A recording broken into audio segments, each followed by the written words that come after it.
रमेश बाबू अपने कार्यालय में अपनी सीट पर बैठकर फाइलों को उलट पलट रहे थे। उनका कार्यालय ग्रामीण क्षेत्र में था, जहां जाने के लिए कच्ची सड़कों से होकर जाना पड़ता था। अरे इतना ही नहीं, कार्यालय के आसपास में जंगली पौधों की अधिकता थी। कहीं कहीं तो ये जंगली पौधे इतने सघन थे कि एक घने जंगल के रूप में दिखते थे। कार्यालय के मुख्य दरवाजे को छोड़ दे तो बाकी हिस्से पूरी तरह से घास फूस आदि से ढके लगते थे। कार्यालय के कमरों की खिड़कियों आदि पर लंबे लंबे घास फूसों का साम्राज्य था। दिन में भी कार्यालय में एक हल्का अंधकार पसरा रहता था, जिससे ऐसा लगता था कि यह कार्यालय हरी भरी वादियों में शांत मन से बैठा हुआ किसी गहरे चिंतन में डूबा हुआ हो। क्योंकि इस कार्यालय में कुल कर्मचारियों की संख्या मात्र 5 ही थी, जिसमें से एक रामखेलावन थे, जो चपरासी के रूप में यहाँ अपनी सेवा दे रहे थे। रामखेलावन ही वह व्यक्ति थे जिनके कार्य व्यवहार से यह शांत कार्यालय कभी कभी मुखर हो उठता था और कर्मचारियों की हंसी ठिठोली से जाग उठता था। रामखेलावन जी पास के ही एक गांव के रहने वाले थे और प्रतिदिन कोई न कोई असहज घटना कार्यालय के बाकी 4 कर्मचारियों को सुनाया करते थे। वे विशेषकर जब भी कार्यालय में प्रवेश करते तो सबसे पहले रमेश बाबू के कमरे में जाते और राम राम कहने के साथ ही शुरू हो जाते कि बाबू कल तो गांव में गजब हो गया था।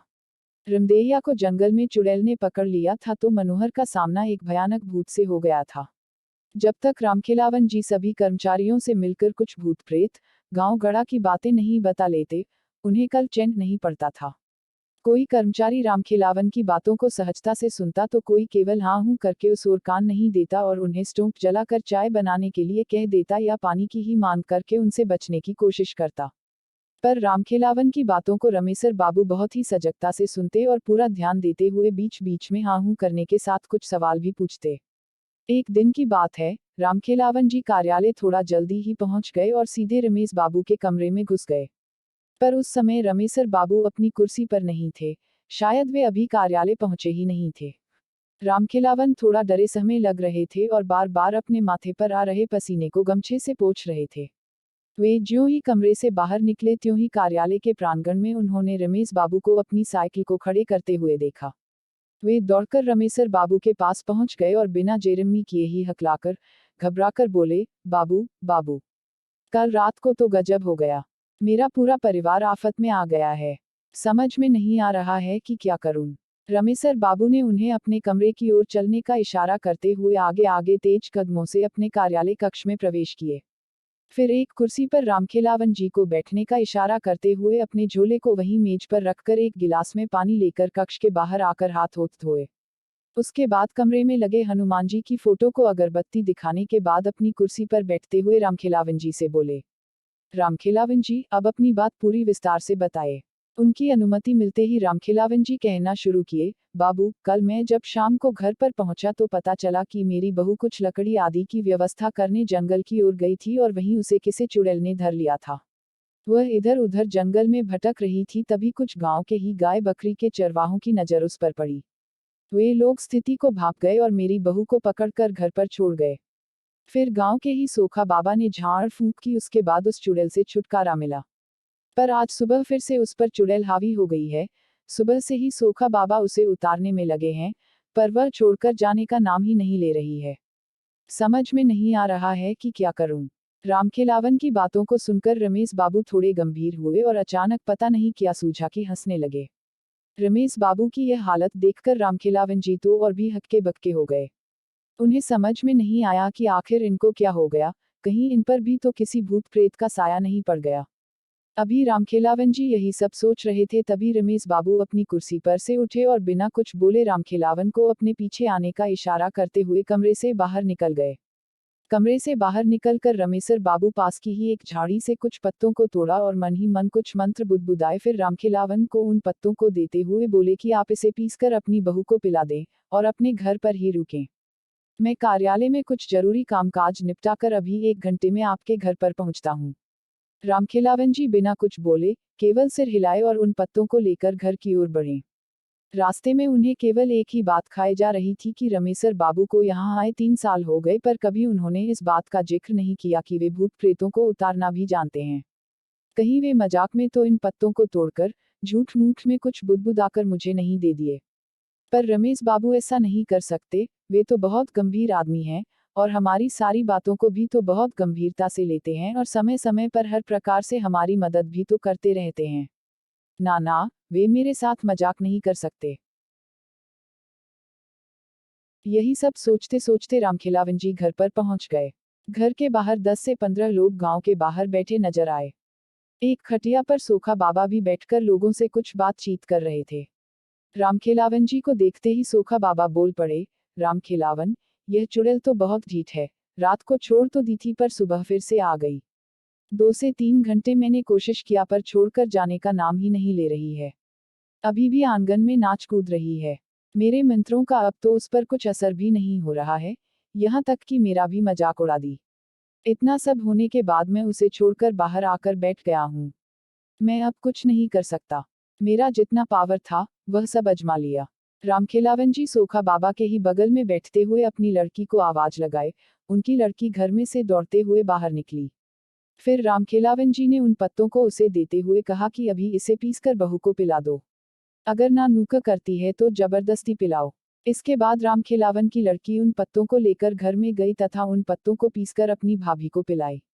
अरे यह क्या, एक घूंट अंदर जाते ही रामखिलावन जी की बहू तो काफी शांत हो गई और वहीं आंगन में ही एक तराई पर बैठ गई। अब उसके व्यवहार में काफी अंतर आ गया था। उसका कूदना नाचना बंद हो गया। रामखिलावन जी की लड़की दौड़ते हुए घर में बाहर निकली और रामखिलावन जी की ओर देखकर बोली, बाबू, बाबू। भुजी को अब आराम हो गया है, वे आंगन में ही अब शांति से बैठ गई हैं। बाहर जितने लोग बैठे थे, वे सब हतप्रभ हो गए।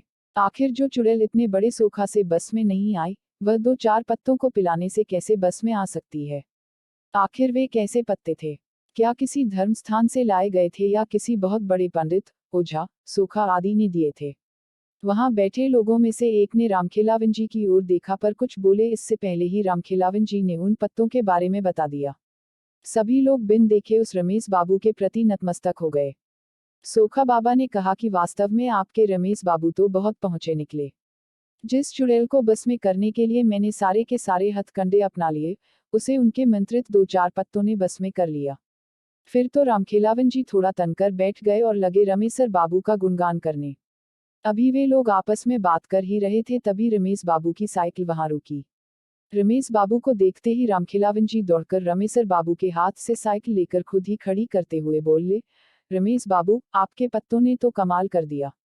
अब बहू काफी अच्छी है और शांति से आंगन में बैठी है। रमेश बाबू के इतना कहते ही वहां बैठे सभी लोग खड़े हो गए और रमेश बाबू की जेरमी करने लगे। रमेश बाबू सबका अभिवादन स्वीकार करते हुए उन लोगों के बीच ही एक खाट पर बैठ गए।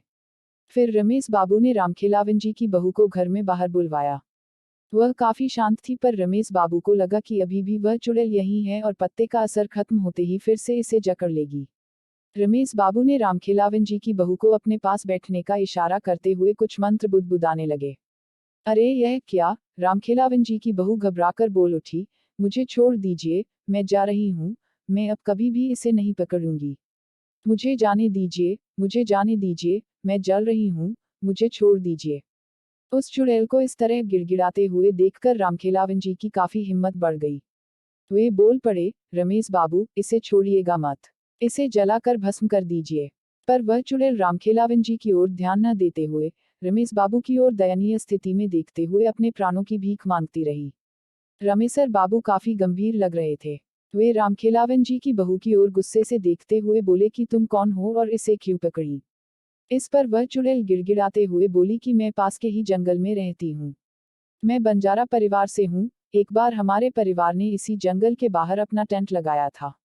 शाम के समय मैं लकड़ी लेने जंगल में प्रवेश की।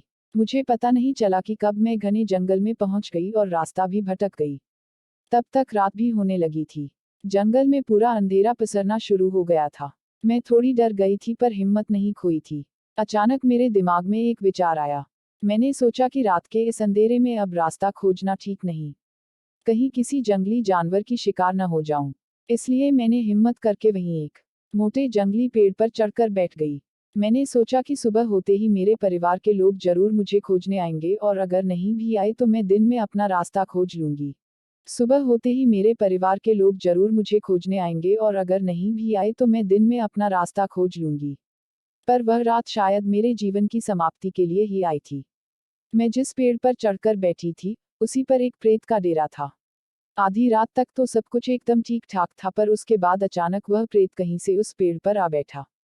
उसके आते ही जैसे पूरे जंगल में भयंकर तूफान आ गया हो। अनेकों पेड़ों की डालियां तेज हवा से डरावने रूप से हिलने लगी थीं। मुझे देखते ही वह जोरदार ढंग से अट्टहास किया और मुझे कोई प्रेतनी ही समझ कर बोला कि तुम्हें पता नहीं कि यह मेरा निवास है। मैं कुछ जरूरी काम से जंगल से बाहर क्या गया, तूने मेरे बसेरे पर कब्जा कर लिया। मैं तुझे छोड़ूंगा नहीं। इतना कहकर वह मेरे तरफ झपटा। अत्यधिक डर से तो मेरी चीख निकल गई। मैं बहुत तेज चिल्लाई कि मैं कोई प्रेतनी नहीं हूँ।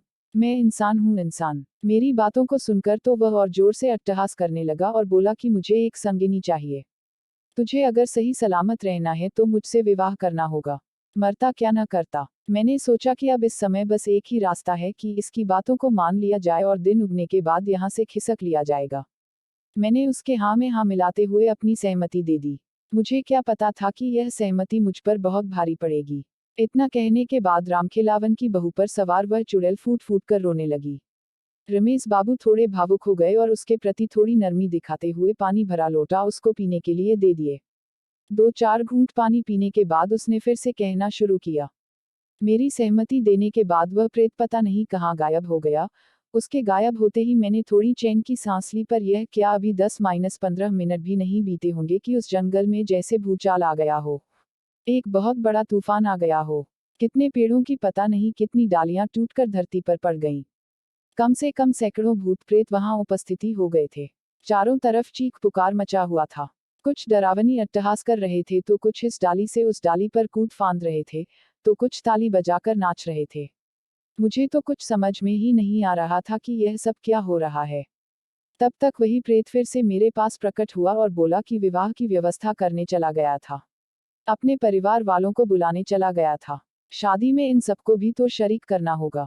अरे यह क्या, अब तो मेरी शामत आ गई। पूरा शरीर पीला पड़ गया। कुछ बोलने की हिम्मत नहीं रही। तभी अचानक एक प्रेतनी वहां प्रकट हुई और उस प्रेत से लड़ने लगी।